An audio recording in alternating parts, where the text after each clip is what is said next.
Welcome to the Digital Nomad Cafe podcast, the show where we discuss what it takes to create a sustainable long-term online business in today's fast-moving environment. We talk with industry experts and freelancers alike to find out what it takes to build and manage a location-independent business. Hello and welcome to episode 7 of the Digital Nomad Cafe podcast. I'm excited to bring you today's episode. I have Shetty from DigitalNomadMastery.com. He also runs DaddyBlogger.com, which is a very successful parenting blog for dads. He has a number of different businesses in terms of revenue streams. So he has Amazon books, Kindle books, he does coaching, has affiliate revenue. So he's a very exciting person to bring onto the show. He's also an avid podcaster and content creator with over 500 episodes on his Digital Nomad Mastery podcast.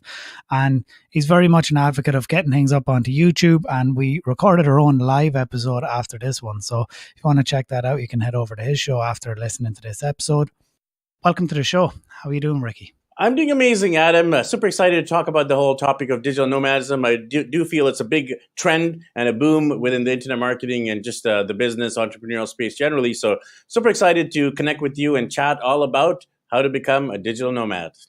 Thank you very much. So right now you're over in Manila in the Philippines, but previous to this, you've spent quite a bit of time on the road traveling over the last number of months. Can you tell me a little bit about that? Yeah, definitely. So I'm actually originally from Vancouver, BC, Canada. That's where I was born, raised. I met my wife there. We had 3 kids there. And then we ended up leaving it all behind. We had a comfortable life in the suburbs, and we left it to travel and to explore the world, and especially to show our kids. So we've been traveling nomadically for over a year and a half now. We started, by leaving Vancouver.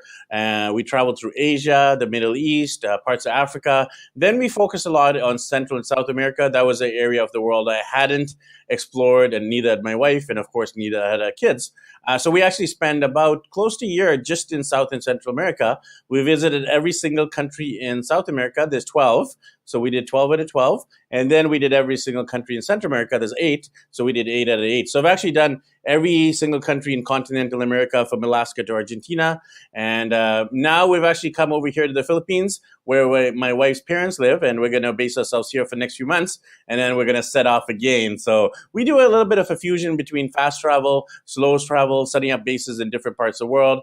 And just seeing this amazing world that we all live in, not just by being tourists, but of course by living there. It's great that you get to show your kids that too, It's inspiring, It's inspiring to go around. A lot of people feel like when they have children that they can't, live that sort of lifestyle. It's good to bring somebody on who, is not just a single 20-something and is actually, a family man and brings the children along for the ride. So let's wind it back a little bit and talk about, what... why did you start to work online? What did you do beforehand, and how did that, transition happen in your life? Yeah, of course, Adam. So back in Vancouver, my hometown, I was an event producer. So I'd be organizing small events, workshops, one-day workshops, and I would do bigger conferences like multi-day, multi-speaker conferences. And of course, event production isn't very location independent unless you're doing retreats and conferences around the world. But for me, I was localized. So I was doing them in a city, in a venue for people who are mostly in British Columbia, Vancouver. So what ended up happening is that at the time I was doing event production, I was already doing internet marketing. I had my blog, I had my YouTube channel, I was doing private coaching. And around the time that my wife was pregnant with baby number 3 was when I started feeling the sense of discontent. I was living in the suburbs. I'd become very much a domesticated, suburbanized dad. And I started talking to my wife. I was like, hey, honey, would you be open to traveling the world with our kids? And my wife's like, yeah, of course. You mean like a 2-week getaway to Mexico or Cancun, right?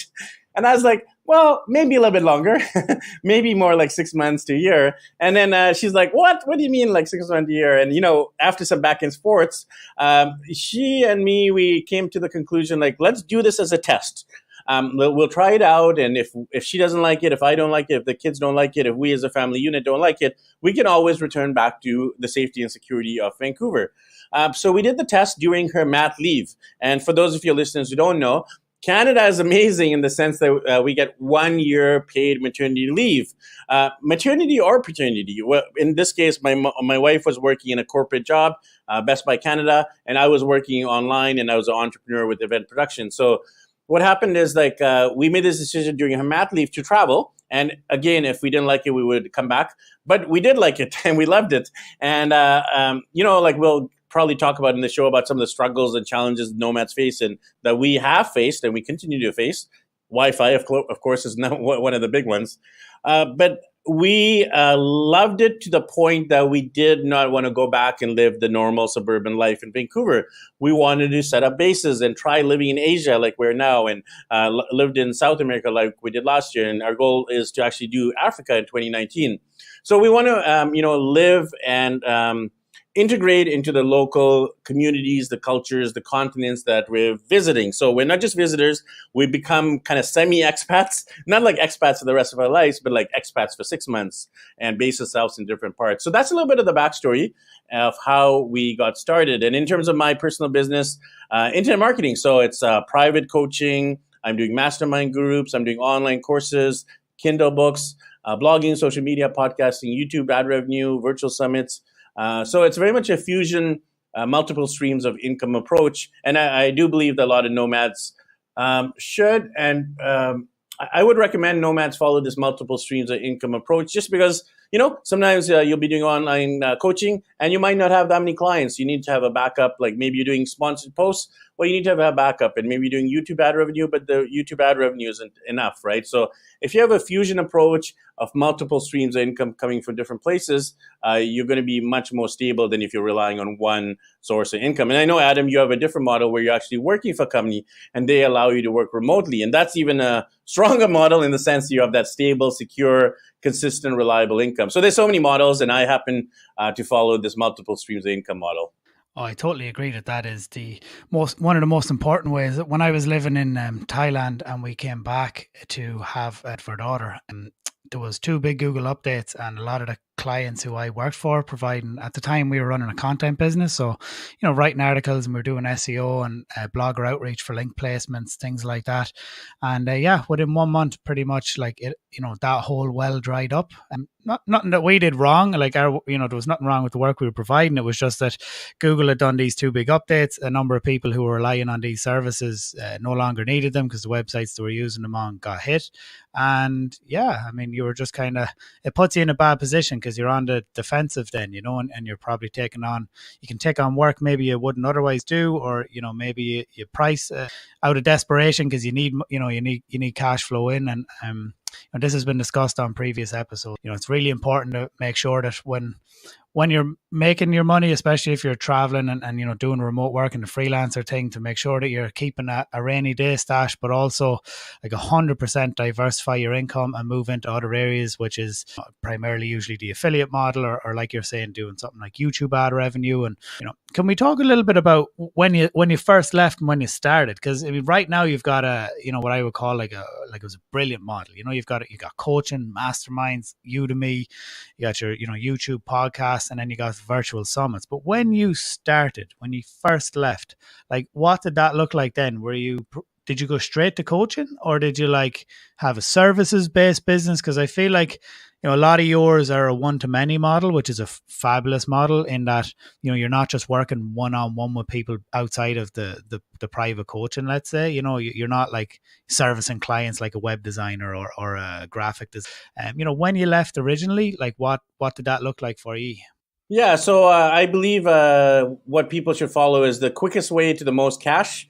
So that depends for each person, right? So I look at it this way. When we left, I was already generating a part-time income through my blog, through getting sponsored, through my YouTube ad revenue, etc. And I was doing some private coaching, but I hadn't treated that as a priority. So I shifted focus to the degree where I was not doing blogging full time. Like, I was already generating a part-time income from it. But I was like, if I try to generate a full-time income with blogging, how long will it take me to get the most amount of cash, the quickest amount to the most cash? So I knew just from experience and talking to bloggers and knowing the industry that it would take longer to get a lot of cash as a blogger.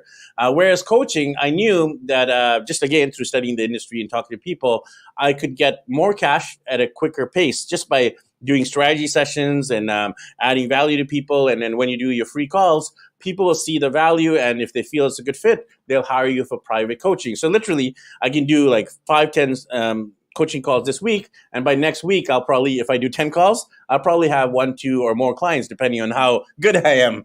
The better you are, you could probably get more.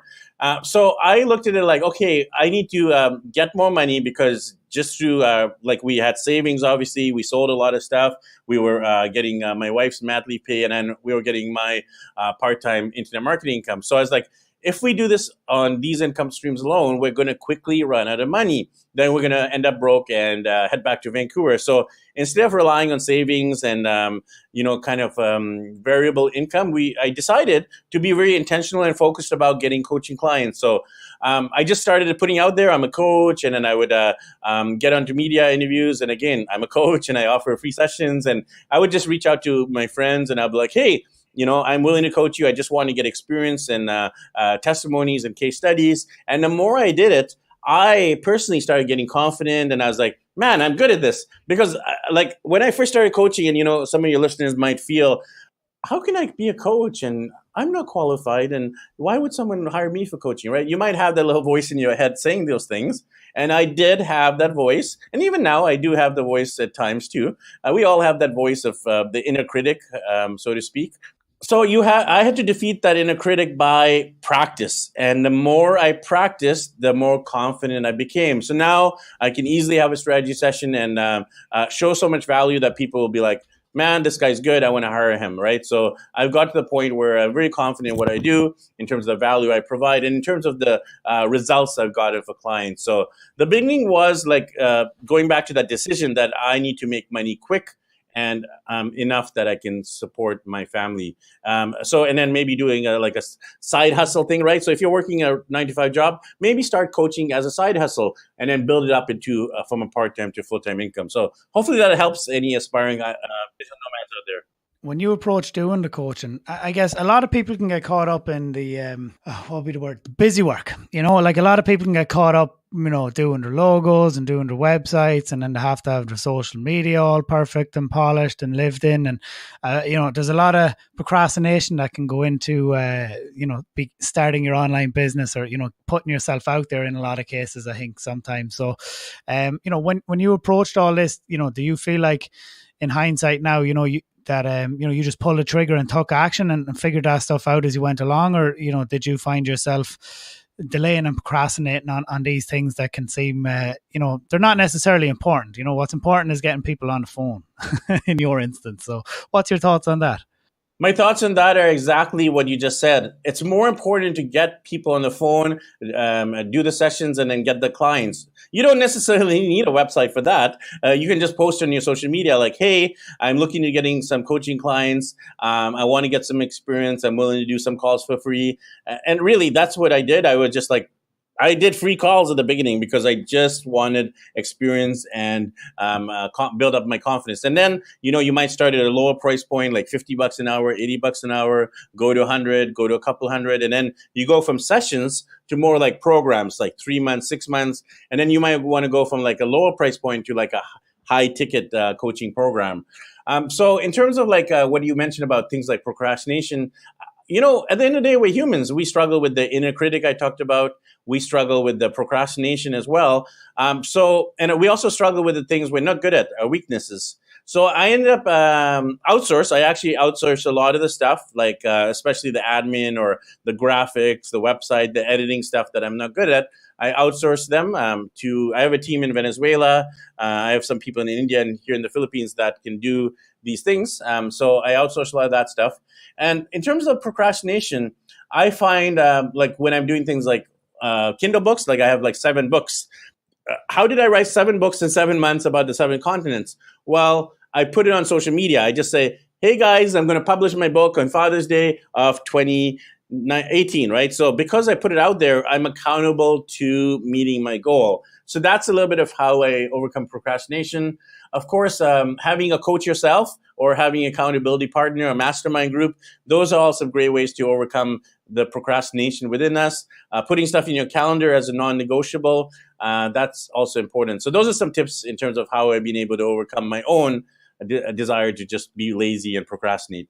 Oh, I feel you. I mean, having a business coach is very important. I mean, look, I know not everybody's going to have one, but it's even just having those accountability partners is extremely important. I feel, because it's too easy to just put things off, and sometimes you don't hold yourself accountable. And while you might work your ass off and stay up late and get up early and do all these things for, let's say, client work, oftentimes you leave your own stuff sitting there and not work on it because you're like, oh, I'm too tired after doing all the client work. And when you have your business coach or somebody mentoring you, obviously, those are the people who, when you're showing up every week and you're like, come on, we talked about that sales page and it's still not done.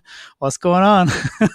It's, they hold you accountable. And, I feel like, it helps, it helps a lot of people. And so you hit there on a little bit around growing and scaling teams. So, did it take you long to realize that you were going to, you needed some help with all of this? Like, at what point do you feel that, from when you left, you started doing your coaching, you were building up your portfolio, you were doing these things to help generate leads and generate social proof. At what point did you start looking to outsource, or did you feel, yeah, I'll leave it there, I guess. Yeah, absolutely. So in terms of my personal shift, so I went from like working corporate to working as an entrepreneur to becoming a digital nomad. So that shift from employee to entrepreneur to digital nomad, that was a long journey and a lot of struggles and challenges and difficulties, especially financially. So when I shifted to be an entrepreneur, I was very much the solopreneur. That's the term a lot of people use. Solopreneur, solo entrepreneur, solo business owner. And when you use that term, it means you're doing everything yourself. You have your multiple hats. You got your admin hat, you got your accounting hat, you got your marketing hat, you got your sales hat, you got like branding hat, etc. Right? So what you need to do as a solopreneur is start handing those hats off to people who are better at you. Like, I'm not highly skilled at admin or accounting. I'm not highly skilled at website design or graphic design or video editing or audio editing. So instead of me spending a lot of time, energy, and effort figuring out how to design a website, figuring out how to do social media graphics through Canva, figuring out audio editing, through GarageBand or something like that, I could obviously spend time and watch videos and learn. But instead of doing that, I started delegating. And a lot of people might say I don't have money to delegate. So there's a few ways around that. What you can do is a trade or barter model. So for me, because I was good at coaching, I would trade my coaching for someone's video editing, for example, or they would design logos and websites and graphics for me, and then I would write a blog post about them, or we would do a barter or exchange, and that helped by me not having to pay directly cash in it, and they didn't have to pay me, so it was very much a fair value for value. So that would be my suggestion if you don't have the money to hire someone. And then my other big suggestion, if you don't have money to hire a local in a Western country, is to outsource. And of course, outsource has a point of contention. A lot of people be like, oh, why are you giving all the jobs to someone overseas? Well, if you're using a smartphone or a laptop, you're already outsourcing, right? To some degree, indirectly, you're outsourcing. The technology we're using now, it's been outsourced, right? So in terms of your own personal business, I really feel outsourcing to, quote unquote, cheaper part of the world, like Asia, Philippines, India, obviously there's two big outsourcing hubs. It does a few things. Firstly, it allows you to get cheaper work done, same quality, just lower price. It also gives the opportunity for the wealth to be transferred from the rich to the poor, quote unquote, right? So really the transfer of wealth and the equalization of societies between rich and poor. So I really think it's a good model, the outsourcing model, and I really believe we're moving that direction. When they won't be a differential, it'll be just like everyone outsources, and every company already outsources. So it's us entrepreneurs who have to catch up to the model that already works in business today. I mean, I've been a big advocate. My podcast is edited, social media is out for clients, it's done via either outsourcing is very important. You can't get caught down because, I mean, there's a book, what is it, The E-Myth Revisited. I think it's a fabulous book. If people haven't read it, I highly recommend you read it. And it describes the technician, the manager, and the business owner, and how if you're always the technician, as in you were always the one in the website, doing the edits, doing the admin, writing the posts for social, like you're talking about, you can't evolve to being the manager or the business owner, because you'll always be down in the trenches doing the work, the work that needs to be done, and you don't get out of there to free up your time and your effort into the more higher level things that can move the business forward. Maybe that's sales or something like that, where you might actually grow. If you're constantly stuck in the model of technician doing the work, it's very difficult to grow. That's where I love the barter model too, to be honest with you. I mean, in thinking about it, I've done it, but I hadn't thought of it as a method of exchange, if you understand what I'm saying. Mm-hmm. I think it's a fabulous business model if you're starting out, and like you're saying, if you have a skill and you can trade it, and to get the ball rolling on things. I think it's a very clever way to position yourself. Yes. So speaking of social media and all these things, so what do you feel, looking back now over the last year and a half, what do you feel, which social media platform has been the most beneficial for your business in helping grow your following and drive traffic to your website? The honest answer to that, it hasn't been just one. So it has actually been a combination of all of these different modalities together that has helped me become a successful social media influencer. So let me kind of explain and elaborate what that means. So because I'm doing blogging, because I'm doing social media, because I'm doing podcasting, and I'm doing YouTube, I'm actually reaching different types of people with different learning modalities. So some people love to read. Well, I have daddyblogger.com. Some people love to listen to podcasts. Well, I have DigitalNomadMastery.com. And then some people love to watch videos. Well, I have my YouTube channel. And then I'm also quite active on social media. So I'm active on Facebook, Twitter, and Instagram. I do have LinkedIn and Snapchat and Google Plus and Pinterest and all the other platforms, but I've chosen to focus predominantly on those three, Facebook, Twitter, Instagram. But what my suggestion here is that I look at it, the term is like flooding the internet. So flooding the internet means you want to be effective, efficient, and productive in terms of social media, blogging, podcasting, YouTube, and not taking a lot of time. So a lot of people make this false assumption that, okay, if I'm on multiple places, it's going to take a lot of my time.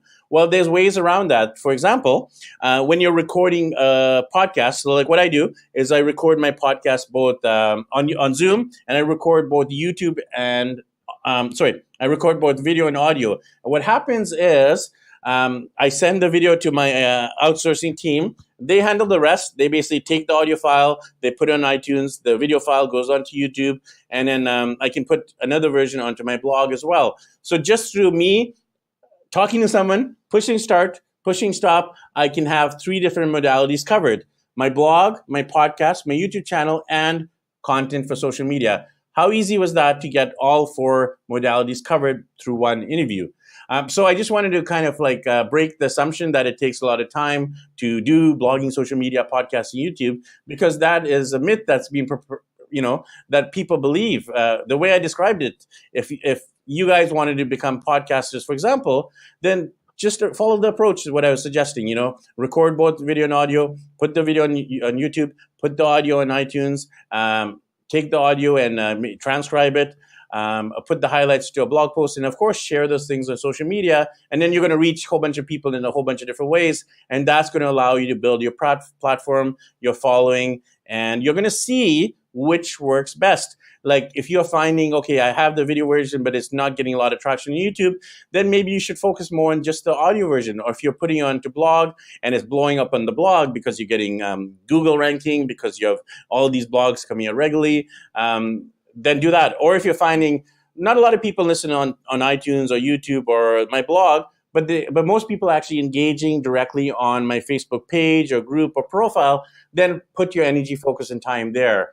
So there is a strategy in terms of how to create content and how to promote content, how to publish content, and how to monetize the content. So all these things actually drive money back into your business. Yeah, I love your omni-channel approach. I feel that I've been given a kick up the arse there that I use. You're not the first person. My business coach is always on to me that I don't do enough video. I don't even know what it is. I suppose, like a lot of people, you're just shy of putting yourself. The first step was to record audio, and the next step was to do videos.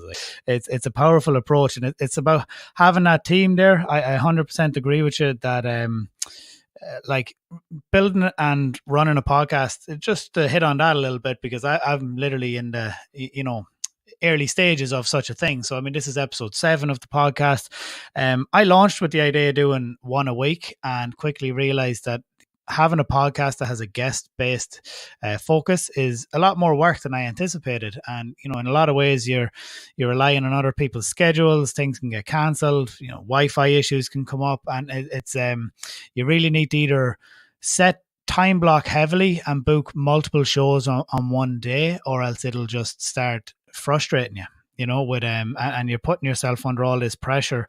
That's, I mean, it's warranted if you feel it is, but at the same time, it's not something I wanted. Like, I want to enjoy this. I enjoy talking to you. I enjoyed reading your work. I love what you're doing, and I want it to be that enjoyable exchange of ideas and of experience. And for those people who are listening, so that they can listen to what you're doing, a bit of what I've done, and let's see if they can apply some of it to their life, and if it helps them in this journey, in this path to becoming a digital nomad, or to get a remote position in a company, or whatever that is. And I feel that you don't want to apply unnecessary pressure to yourself, but it's definitely a great model to have the team. So can I just dig into that a little bit more? Do you have one team who manages all of that for you, or do you have multiple teams? So like, how does that look in terms of editing the audio, making the video, posting the social media? Is it one team, one company, or is it a series of individuals who are connected through, like, let's say, No, one team. I definitely encourage everyone to create one team. In terms of, I call it the power team. So you have a power team of people who can basically eliminate the weaknesses that you have yourself. And it's the same people doing the same tasks, and I'm also recommending them to others. So I have a team that I built up, and it's basically, right now, most of my team is Venezuela-based. Quick little backstory there. I was traveling around South America, and I was learning Spanish. My Spanish teacher found out I need to, get my podcast published. I was working on a kid's book. I needed some help with my admin, etc. And he's like, well, I can help. My friends and me can help. So I was like, okay, what are your rates, etc. And then through him, shout out to my buddy Angel, I built up a whole team of outsourcers who do all of my stuff that I don't like or don't want, or I'm not skilled at doing myself. So they're the ones doing my websites. Like, I have a Ricky Shetty website that got launched recently. They did that. My logos, my Daddy Blogger Plane logo, they did that. All my book graphics, they did that. My kids' book, the graphics, the layout, the illustrations, the uploading, the formatting, they put all that in Amazon Kindle for me. The Udemy, all these courses, I have like 12 of them now. They do all the editing and uploading onto Udemy. So I literally just show up, record my Udemy courses, just do the basic content for the books, and then they actually do the kind of the more laborious admin types of stuff. And they're good at that. So these guys are highly skilled at the stuff I'm not good at. So they're good at video editing. They're good at podcast editing. They're good at graphic designs. They're good at website and logo design. So they're working on their strengths. I'm working on my strengths. And together we create magic. And we both, I'm saying, like, the team all becomes more successful financially because I'm providing income to them. I'm leveraging my time because I'm not doing all these tasks that drive me crazy. And I have more time to even thinking time. I need that. I need creative time. I need that. I need, the strategy sessions, the coaching sessions. I can focus that. I need time to market the stuff that they produce, right? Like my podcast, I'm the one marketing it, or my books, I'm the one who's primarily marketing it, right? So they're doing all the kind of the grunt work, and then I do most of the marketing and sales work. So the team is one team and with multiple people. Yeah, one team with multiple skill sets. It's really powerful to hear that, and it sounds like you've got a good thing built up. But I mean, you're coming with experience, as you mentioned, in the corporate world, and I suppose you knew this maybe coming into it, where a lot of people tend to be a bit green and they can be a little bit cautious of hiring and outsourcing. So, how do you have a model for how that worked, or did you just go straight into it? Like, my time is worth, like, let's say $200 an hour, so anything that's up to, let's say, $20 an hour, I really need to outsource. And like, did you kind of go with that mentality, or was it just you brought a managerial mindset from the corporate world, and you were just like, all right, I'm not doing this stuff? Understood. My corporate world experience wasn't at the managerial level. Like, I was working like a bank as a bank teller, right? So I was definitely not managerial or like up there in the ranking. I was like low end bank teller at corporate, right? So in terms of the actual outsourcing and kind of the realization that I can't do it myself, it was definitely, like you mentioned, the green approach. Like, I thought I needed to do everything myself because I thought I couldn't afford to hire others. So I had the problem in my brain or my mind that I can't afford to people. I got to do it all myself. I thought I was a solopreneur. So just my own thinking was holding me back. So I had to break through that thought pattern that I don't need to do it myself, and I don't need to build up my weaknesses. So there was a lot of like inner mindset work, self-improvement, self-development, going to courses, hiring coaches and mentors, joining mastermind groups. That all helped me switch my mindset.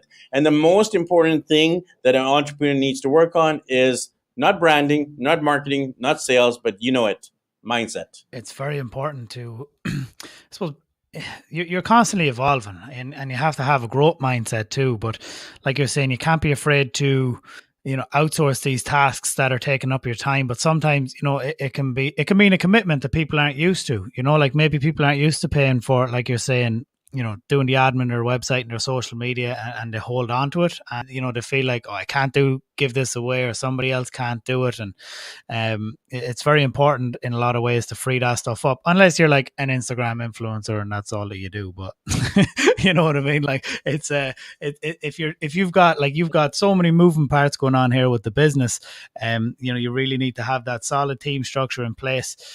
Now you hit on something that I wanted to ask you about next was did you pay for any mentorship or courses or coaching along the way? I know that in my early days of online marketing and getting into the online world, I definitely bought a couple of courses, some good, some bad. I have a coach at the minute.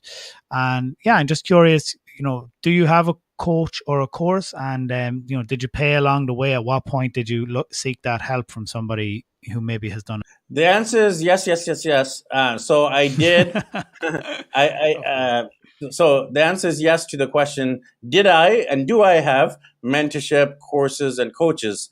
Yes, I did and do have mentors. Yes, I did and do courses. And yes, I did and still do have coaches. So let me kind of elaborate on how that looks like. So at the very beginning, it was very much like trading, bartering, trying for the cheapest possible way to get educated.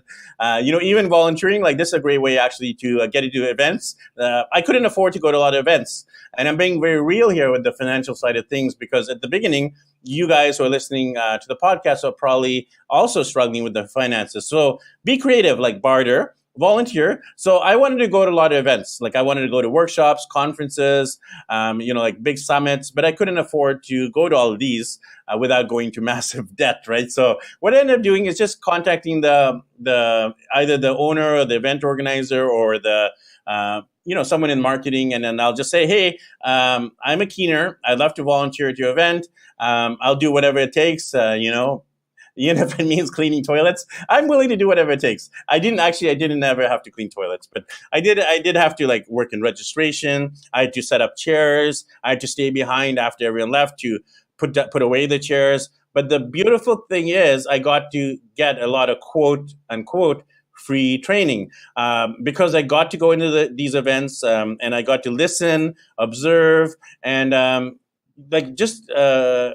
the payment barrier. So I would just say be creative. And what I found with coaching is like, I have a certain skill set in what I coach about. So right now I'm coaching people how to become digital nomads, how to build up a social media following, how to make, market, and monetize a blog. Those are kind of the areas I'm coaching on. Of course, there's some incorporation of mindset there and life coaching and, family coaching, etc. But it's primarily to do with like business, coaching. So when I'm coaching now, I still have my weaknesses. Like, for example, right now I'm doing a few trades with people in coaching. So one of them is like my spiritual faith. So like I happen to be a Christian, and I realized to myself, like, I'm not being a very good Christian. I hardly read my Bible. I'm not really connecting with God on a regular basis. So there's this Christian life coach, and I'm like, he wanted to actually start a business. So I'm like, I can teach you how to start a business, but I'm struggling with my spiritual faith. How about we trade? And the guy's like, seriously, you're going to coach me for free? And I'm like, seriously, you're going to help me get stronger relationship with God? And then we're like, boom, let's make it happen, right? So we coach each other. And I'll give you another example. So there's a lady, she is actually a super amazing business coach, and shout out to her. Her name's Patty Kay. She teaches something called the U-shaped business, which basically means you don't just create a business that's a cookie cutter, follow all the gurus approach. You really figure out the business that's suited for you. So I was like, I need that. And she is really good at coaching, but she struggles with marketing and visibility. She's a little bit shyer. So she's like, can you teach me extroversion and marketing? I'm like, yeah. So me and her, we did a trade, and this is happening as we speak. So we have an agreement. We're coaching each other for a month. I do 4 sessions with her. She does 4 sessions with me. And by the way, she gave me permission to use her name, and we both promote each other as well. So that's why I normally wouldn't say who I'm coaching, right? But so that would be my suggestions, is like trade whatever you're skilled at coaching, trade for someone else. So basically you're coaching each other, and you're both benefiting without paying each other. And another big thing I want to say here is mastermind groups. I've either led them or been in them for the last 4 or 5 years. And that's really been good as well, by doing hot seats and having that weekly group accountability as well. So I'm super passionate about this area of mentoring, coaching, and masterminding, as you can tell. Absolutely. No, mastermind. Both of those things are super important. I think it's important too to get experience from people who've been there. I mean, it's like any, if you look at any sport, what do you have? You always have a coach. When people in business, for some reason, a lot of people, especially starting out, they feel like they might not need it. But definitely the people who seem to excel, apart from the odd snowflakes, most have a coach, and are the right coach for that time. Like you're saying too, maybe you need a coach for public speaking at one point, maybe you want a coach for social media at a different point. I mean, you're always growing and evolving, and these people are there to help you. They've either done it themselves or they're actively involved in it. And mastermind groups are very powerful, especially for accountability. I've been in them myself. I'm not in one right at the minute, but I have been in a number of them over the years, and they definitely are beneficial. Any issues with them, and they're good to have that accountability across the team. Have those people that you show up for too, and in a lot of ways you don't want to let them down. You kind of become like, oh, if I don't do that thing, I have to tell all those people on that call I didn't do it. What's my excuse? It's like you start, you throw your excuses out the window. So that's, look, solid. Thanks for that. And when it comes to all these different things that you have going on, with the multiple businesses, you don't just have one website, you have a number of different service offerings and revenue streams. Would you have some specific tools that, help you to run the business, or that you would use on the regular that you just feel like you can't live without? I understand you may have a lot of different ones, but is there a couple that maybe stick to the forefront of your mind? Yeah, there's one that sticks to my mind right away. So I, like we have a different ways to record a podcast. Like, for example, currently using Zencaster. Of course, people can use Skype. People can use Zoom. You can use Google Hangouts. And there's a few different ways.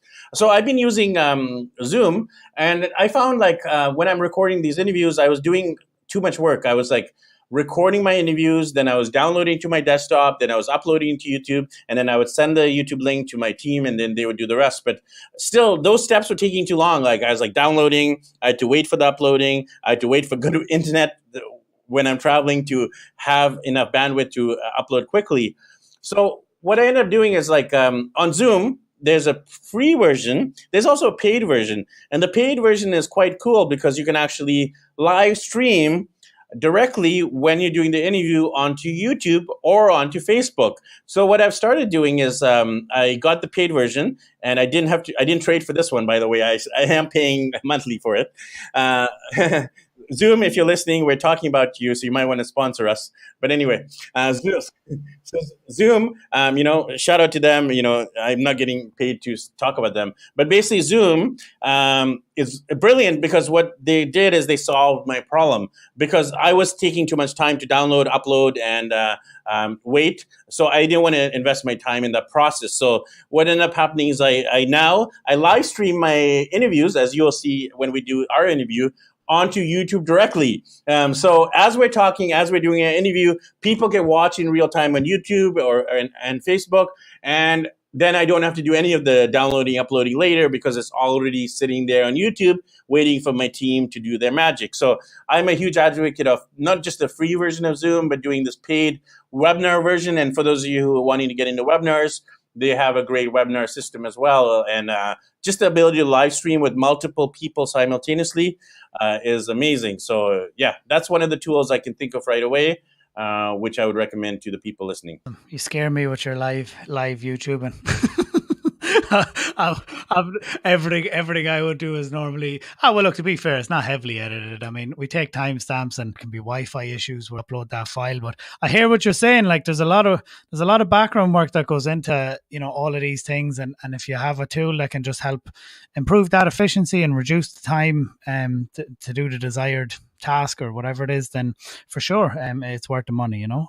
What about with regards to project management? Do you use anything yourself to manage all of the teams and all the people? Is there a tool or an app that you feel helps you to stay connected with all of the people in your team, or do you just work with the project manager? Yeah, I am only working with the project manager, and we are buddies on Facebook, so we Facebook each other back and forth. And of course, sometimes when it comes to attachments or bigger files, we'll email. I have used things like Trello or Slack, but I find I'm not good at that, so therefore I don't do it. I did try it, and it wasn't working for me. Just in terms of the way my mind thinks, I like just messaging someone on Facebook. So I didn't want to spend all this time with another tool or another app, which actually might save time. But I just felt like I'm already on email and Facebook Messenger. My project manager is good at his job of managing his outsourcing team. So I just message him. I'm like, hey, I need this and done. And then, make it happen. And he makes it happen. And then I don't have to worry about another tool. So this is just me personally. I know other people who use Trello and Slack and Asana and all these other softwares, and it's brilliant. And when I was in event production, actually, I was using Trello quite a bit in terms of running conferences, and I like it. It just, when I was doing Trello, I struggled with it in terms of I don't think like a project manager. I think as a visionary and like a leader more than as a project manager. So I don't think I have the skill set to do Trello, Asana, or project management effectively. And again, I don't want to learn the skill set of doing it. So therefore, I just delegate it to someone who is good at that. No, fair enough. I mean, I struggle with it too sometimes, but I feel that if I don't maintain it, things can get a little, so I feel, but look, whatever works for you, I guess that's what's important. And so when it comes to being a digital nomad and, when you're working and traveling, do you have a favorite city that you like to work in and do you feel like has been very productive and beneficial to where you were, maybe with the local community on top of cafes? Of course, you got your big digital nomad hotspots like Bali, Chiang Mai, Medellin. For me, I really like Cape Town, South Africa. I don't look at it just as like having the digital nomads around. I also look at other variables, like, for example, Cape Town, South Africa. It's just aesthetically beautiful. It's a low cost of living. It was an area I hadn't explored much. So I like Cape Town, South Africa. I like Rio de Janeiro, Brazil. I like Sydney, Australia, for other reasons just besides the digital nomad variable. So in terms of the digital nomad communities, it's actually strategic to be in those places like Medellin and Bali and Chiang Mai because of the loneliness factor. A lot of the times, and we didn't really talk about struggles, but a lot of the times as a digital nomad, you're going to struggle with Wi-Fi, with loneliness, with financial stability, with travel burnout, with homesickness, with loneliness, etc. So if you're in a digital nomad hotspot, you're usually going to have stronger internet. You'll have other digital nomads to connect with and trade ideas with, maybe do the bartering, what we talked about. And you won't feel the sense of homesickness as much. And of course, these parts of the world are quite cheap. Like Medellin's cheap, Bali's cheap, and Chiang Mai is cheap. So those three cities are digital nomad hotspots for a reason. But I would also add, like, Sydney's beautiful, Cape Town's beautiful, and Rio's beautiful. So I love going to the less digital nomad hotspots too, just because of other reasons. Like I haven't visited there yet. I mean, I lived in Chiang Mai I met the number of people who I met there. I think a lot of that, like you're saying, it's around the people that you meet when you're there, and you meet some interesting people and you learn a lot from them, and you go. The communities tend to be quite welcoming too. Where people go for meals together, they go for coffees together, and maybe people work out of the same co-working spaces, and it creates a great vibe, and it gives you, like you're saying, if you're on your own and you're traveling, you spend most of your day in your computer or whatever, then it's good to have those sort of communities there to interact with some humans because we tend to work on computers a lot. So it's definitely beneficial. Fiverr or Upwork? Sorry, I didn't know if you wanted me to do a longer answer, but basically I like Fiverr just because the name is Fiverr. So usually the stuff is for around the $5 mark. What's the last book you read? Are you into reading books, business and personal development books? Absolutely. One of my favorite books of all time with business is Start With Why. It's by Simon Sinek. And I love the whole concept of Start With Why. For those of you listeners who don't know, it's basically like with anything in life, whether it's life, relationships, business, travel, don't start with what you want to do, where you want to go, how you want to do it, but start with why. So why do you want to travel the world? Why do you want to be a digital nomad? Why do you want to be an entrepreneur? Why do you want to write a book? Why do you want to be a coach? Answer that question, and from that question being answered, then start developing the products and services, then start figuring out the implementation and the application and the practical steps. But start with why. Simon Sinek actually has a great TEDx talk as well. It's one of the 5 most TEDx talks that have been viewed in history. So either watch the YouTube version, TEDx Simon Sinek, Start With Why, or grab a copy of the book, either digitally or print. And that's an amazing book to help you grow your business. Thanks. I haven't read that myself or seen that TED Talk. So I'll link them up in the show notes and people can follow through and click. So it'll be Digital Nomad Cafe /episode 7. That's the number 7. Cool. And do you have a favorite podcast yourself? I know you love podcasting. It's so hard to pick a favorite country or favorite podcast or favorite child. I have like 3 kids. I can't pick a favorite. I have I've been to 81 countries now on 6 continents. It's so hard to pick a favorite. A podcast, I have I think I have about 20 of them, including yours. I've actually subscribed to yours as well. So I have 20 different favorites because that's why I've subscribed to them and I download them. But one of the ones that have really helped me, I want to give a shout out to my buddy Travis Sherry from Extra Pack of Peanuts. When I was back in Vancouver and we were considering this whole location independent travel lifestyle, I listened to Travis Sherry from Extra Pack of Peanuts religiously, and I would put it in the car. I'd be listening in the bedroom. I'd be just listening it whenever I was doing whatever I was doing, and it really helped me get into the mindset that I was going to be a full-time world traveler. So I highly recommend people just connect with the podcasts like yours, podcasts like mine, Travis and Jason from Zero to Travel. There's also family-based ones, like there's the Family Adventure podcast. There's Nomad Together. I really look at it like we're all doing similar things, but we're all supporting each other. So it's cool what we're doing. For example, like Adam, I'm being on Adam's show. Adam's going to be on my show. So just the medium of podcasting is a great way to get educated without having to, sit at a computer and watch a video. You can be on the go and still get an education through the power of your earbuds into your ears, into your mind, and ultimately to take action. So those are some of my favorites. That's awesome. Can I just hit on, because I seen something interesting. I was going through your social media yesterday, of course, creeping on you before you became a guest. And excuse me. I seen a very interesting post on your Facebook, and it was around, there's 260 million blogs out there. There's about 250,000 podcasts on iTunes, and only half of those are active, as in uploaded an episode in the last 3 months. So, I mean, if people are out there and they're bloggers, let's say, and they're listening, and maybe they have a blog, could be a travel blog, could be a business blog, could be whatever their blog is about. How powerful do you feel that, as somebody who has extensive experience in podcasting, my show is still fairly new. I'm getting a couple of 100 downloads every episode, but it's still relatively new. I understand it's a long ball play, But at the same time, somebody who has 500 episodes, hours, thousands of hours of listens and downloads, how powerful do you feel that podcasting is versus your own text blog in today's day and age?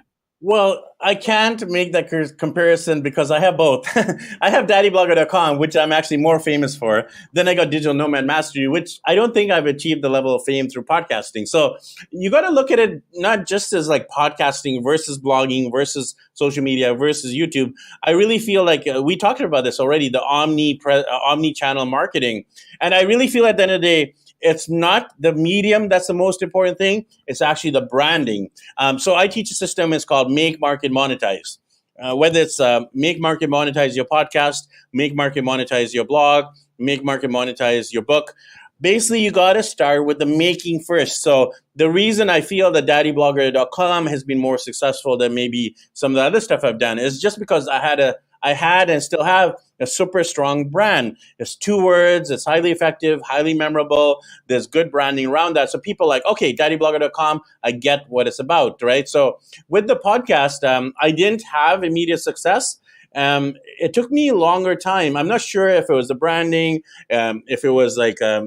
if it was my own passion for it, or if it was like just maybe the timing wasn't right in terms of the marketplace. The audience for dads is obviously a lot bigger. There's a lot more dads than there are digital nomads. So you got to look at other variables. So the answer to your question, like podcasting versus blogging, isn't as easy to answer as like either or. I do believe you need to do both, because I just want to say this with podcasting. Podcasts and YouTube videos don't get ranked by Google directly just for the video and audio content alone. They do, like, for example, YouTube videos get ranked on Google because Google owns YouTube, but it's usually to do with the description, the titles, the tags, not just on the video content alone. It's not like there's spiders who are watching all these videos and they're ranking it, right? So it's really important from an SEO perspective to also have written content, because Google still is ranking things like blogs, websites higher than podcasts. So when you, generally, this is a general rule. Like, I don't want to say it's like gospel truth here, but when you go to like Google, when you search for something, usually what's going to come up is a website or a blog or a video. Podcasting hasn't been as highly favorable on Google yet. That doesn't mean it's not going to change, right? So podcasting, unless you have really solid show notes and like a blog post for each episode, I do feel it will be harder to be more successful as a podcaster. So I do, but again, having recorded 500 podcast episodes, I'm super passionate about it. I do believe it's going to be a trend in terms of the internet marketing space. People are switching from things like blogging or social media to more things like podcasting and YouTube, just because a lot of people love consuming video and audio content.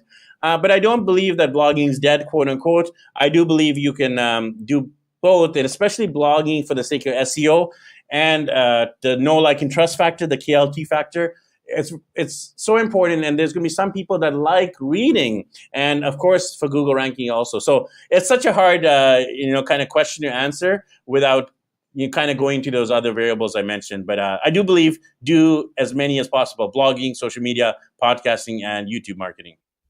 Take the omni-channel approach, and you're given, each individual their own preferred method of consuming it. It's not like, as you said, everybody's different. Some people watch videos, some listen to podcasts, some read text. It's just you're giving them the preferred medium in which they can consume your content, which will allow your business and your brand to grow faster than if you just do one versus them. Exactly. Yes, that is exactly what I believe. Yes, totally.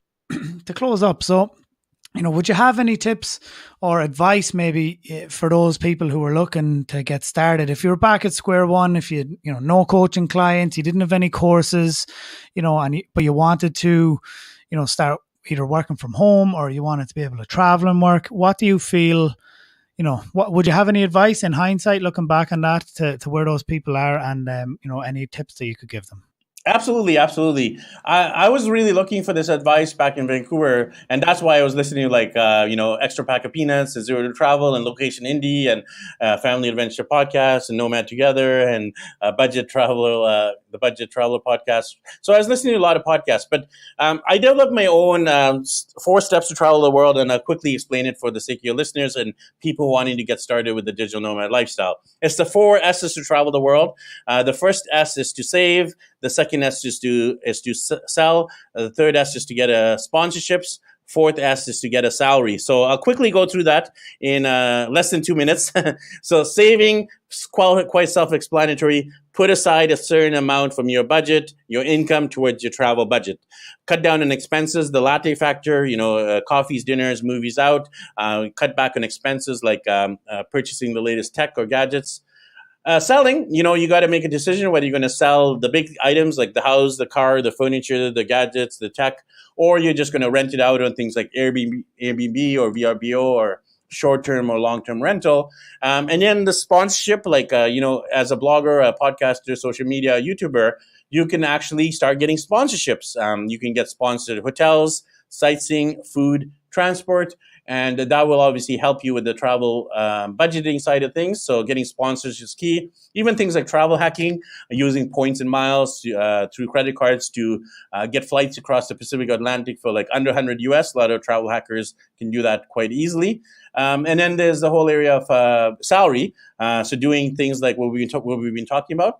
Doing things like private coaching, doing online courses, doing Kindle books, doing social media marketing, working remotely for a company, doing website design, graphic design, logo design, even things like teaching English or teaching languages online, doing e-commerce, doing fulfillment by Amazon. There's literally a plethora of different options to get a salary online. So that in a nutshell is my 4 steps to travel the world formula. Again, save, sell, get sponsors, and get a salary, and you'll be off making your own digital nomad dreams come true. And Adam's going to invite you on his show. I'm going to invite you on my show. And then we're going to help other people. It'll be very much a ripple effect. So hopefully that helps people in terms of very practical, tangible steps to take to travel the world. That's amazing. It's very actionable and tangible. I love it. So where can people find you? Can you give us your wee call to action where people can find you and check out your websites, your business, your podcast, or your services? Yeah, rickyshetty.com is my personal brand. And then you got daddyblog.com for those fellow fathers and moms and parents who want to do family travel with their kids. And then people who are interested in being a digital nomad, I got DigitalNomadMastery.com. So anyone, depending on who you are or what you're interested in, and the one that I'm most famous for is, of course, daddyblog.com. I've been doing that for the longest time as well. So that's been running for like 6 years actually. Coming up this December, it'll be 6 years. So if you check out daddyblog.com, that actually has the best content in terms of the amount and quality. Plus, it has links to everything I do, including my social media, my podcast, my YouTube channel, and of course, like if you're interested in all my online courses, all my Kindle books, everything I do is nicely laid out under daddyblog.com. So there you go. Check it out, and I'd love to connect. Ricky, thank you very much. You're awesome. Thanks for taking the time to come out of your day in Manila in the Philippines to come on this podcast. And I'm sure our guests found this episode both inspiring and informative and actionable. Thank you. Thank you, my friend. And as they say here in the Philippines, salamat, which means thank you in the local language called Tagalog. Thank you, thank you, thank you. Thank you for listening to episode 7 of the Digital Nomad Cafe podcast. For all the resources and links mentioned in the show, head over to digitalnomadcafe.com/episode 7. That's the number 7. And if you like this episode, be sure to check us out. Subscribe on iTunes, on Spotify. You can give us a rating if you liked it. And thanks. Any questions, head over to digitalnomadcafe.com and we'll be in touch. Thank you for listening to the Digital Nomad Cafe podcast. Head over to the website to access the resources and links mentioned in today's episode at digitalnomadcafe.com.